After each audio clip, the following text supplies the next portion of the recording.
Well, it's official. Showtime announced that November 4th, Bermane Stiverene will be stepping in for Luis Ortiz versus Deontay Wilder at the Brooklyn Barclays Center. The show will go on. This your boy CJ Goodfellow back with the boxing clinic. And, you know, I knew Ortiz and Wilder was over when StubHub was refunded tickets. Shout out to my boy Jake for putting me on game on that. I knew it was over with. That's before they even made the ruling. When they was refunding tickets, I knew it was over with. And from what I understand, that Stiverene will be able to keep that step-aside money plus the purse he gets from Deontay Wilder. So, you know, for him being, you know, putting his pride aside and stepping aside, he gained probably $500,000-$600,000 extra on top of the purse he gonna get. So he played the game the way it's supposed to be played. And at the end of the day, him hiring Dublin and James Prince as his managing team worked out for him well. And you know, smart play by him because it all came full circle. He had to know in the back of his mind Ortiz was at one time already a drug offender, and if that fight fell apart, Wilder had no other choice but to come back to Stiverene, and he played the game the way it's supposed to be played. Congratulations to Bermane Stiverene. He gets his rematch. It's on television. Stiverene and Wilder was said to be by Showtime and other networks. Nobody was interested in the fight. So it made me jump to the hypothesis that it might have to be a co-feature because the promoter pays for the undercard and the network usually fronts the money for the main event, from what I understand. I thought it was going to be a co-feature. I thought it was going to slide in on that Earl Spence and Lamont Peterson card or Danny Garcia, Brandon Rios type card.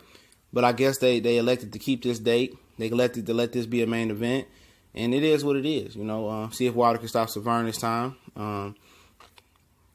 You know, never know. Stiverene could upset the apple cart. Like I said, anybody in the heavyweight division is very vulnerable and could lose at any moment. You know, that's just the parity in the division.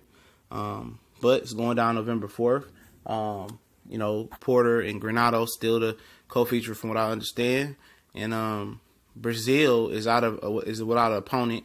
And Eddie Hearns is trying to target Dominic Brazil versus Dylan White, I guess, for the Anthony Joshua undercard. I guess that makes that Joshua and Puig fight a little bit more intriguing from the feedback I get back from most American fans that they don't care about the Joshua and the Puig fight. But I will watch because Joshua is actually box office and pretty much fun to watch and exciting. So I'm not going to, I told you guys I'm not a hater on Joshua. I just don't like the bullshit in the maneuvering around opponents. I think he should go for everybody and just get him out the way and then reign king, and then he could pick and choose how he wants to move his career.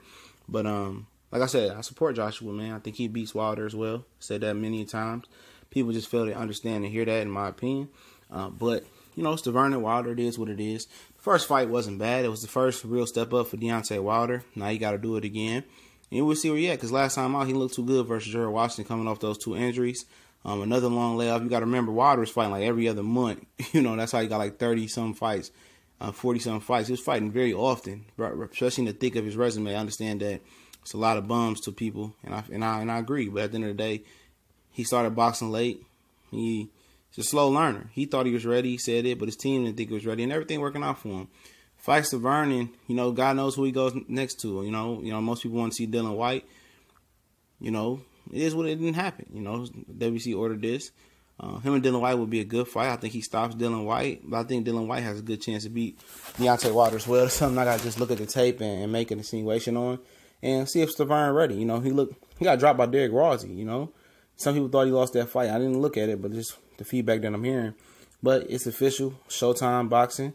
I think it was very important that they keep Wilder fighting on NBC or regular TV for the sake of him and Joshua's fight. But it looks like Tyson Fury might be applying for a license in the USA. He said he don't want to apply for a license in Britain. So we'll see how this heavyweight thing is going to be very, very interesting to see how it plays out. But I don't think Fury got to get his weight down, man. But if Fury is a player in this heavyweight division, I insert him as the #1 heavyweight instantly if he gets back to old form. So it's getting hype. It's getting hot. See how it works out. We gone.